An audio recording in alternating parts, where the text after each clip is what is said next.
الله الرحمن الرحيم. اعوذ باللہ من الشیطان الرجیم. بسم اللہ الرحمن الرحیم. ناظرین کرام السلام علیکم. ماہ محرم کے استقبال کے طور پر یہ تقریریں منعقد ہو رہی ہیں. کربلا والوں کی یاد، جس میں عالم بشریت کے لیے اور صبح قیامت تک کے لیے انسان سازی، شخصیت سازی اور تربیت کا سامان فراہم ہے. کربلا والوں کی عظمت کا ہر کس و ناکس احساس نہیں کر سکتا.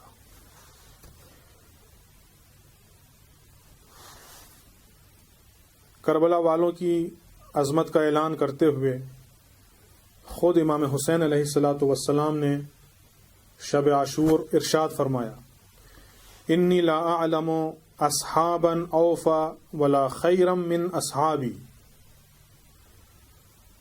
امام علیہ السلام کا یہ جملہ مختل کی سبھی کتابوں میں ملتا ہے کہ مجھے نہیں معلوم کہ میرے اصحاب سے زیادہ کسی کے اصحاب، کسی کے دوست، کسی کے ساتھی وفادار اور نیک ہوں گے. پیغمبر اسلام کے اصحاب میں بھی عظیم الشان اور گراں قدر ہستیاں گزری ہیں. جناب سلمان فارسی، جناب ابو ذر، جناب مقداد، جناب عمار یاسر.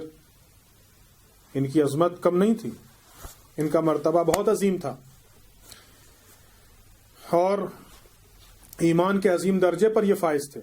جناب سلمان ایمان کے 10ویں درجے پر فائز، جناب ابو ذر ایمان کے 9ویں درجے پر فائز، جناب مقداد ایمان کے 8ویں درجے پر فائز. تو یہ ہستیاں کم نہیں ہیں. جناب ابو ذر کے لیے پیغمبر اسلام نے ارشاد فرمایا کہ اصلاً زمین نے بوجھ نہیں اٹھایا، آسمان نے سایہ نہیں کیا کسی ایسے شخص پر کہ جو ابو ذر سے زیادہ سچا ہو. یہ معمولی منزل نہیں ہے جناب ابو ذر کے لیے. زمین اور آسمان کی تاریخ بڑی پرانی ہے، زمین اور آسمان کا وجود بہت پرانا ہے. اصلا اگر یہ بھی کہا جاتا کہ اب تک پوری تاریخ میں ابو ذر سے زیادہ سچا کوئی انسان نہیں گزرا، تو اس میں بھی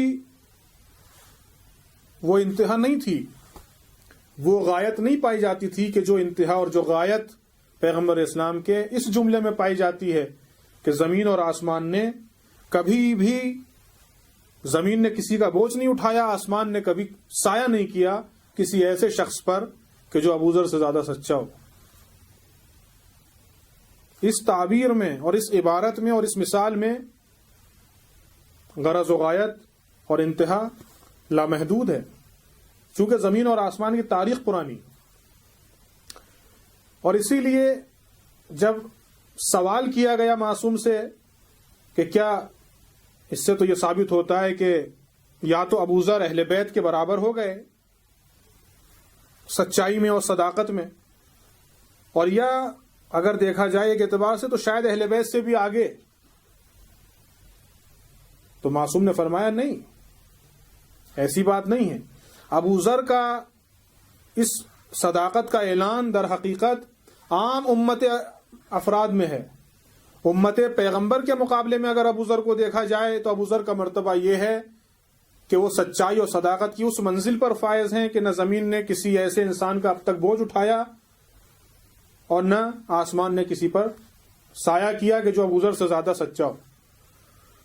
تو یہ ابو ذر کی عظمت در حقیقت امت پیغمبر کے درمیان ہے، لیکن جب مقابلہ اہل بیت سے ہوگا تو اہل بیت اطہار علیہ السلام کی صداقت ابو ذر سے کہیں بالاتر ہے. اہل بیت علیہ السلام کی سچائی اور صداقت کی منزل مباہلے کے میدان میں روشن ہو گئی کہ جہاں مباہلہ واقع بھی نہیں ہوا.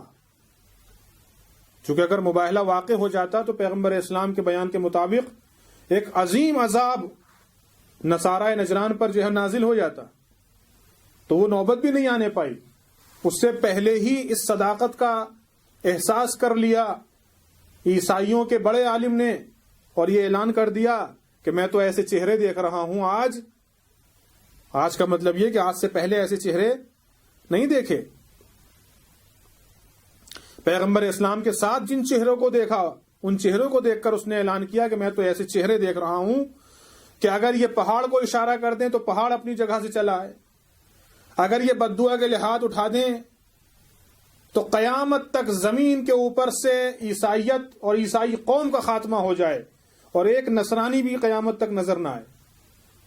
کیونکہ اس نے اس بات کا احساس کر لیا تو اس نے خود ہی اپنی شکست کا اعلان کر دیا اور مباہلے سے اس نے گریز کیا، ورنہ مباہلے کی نوبت اس سے بھی خطرناک تھی۔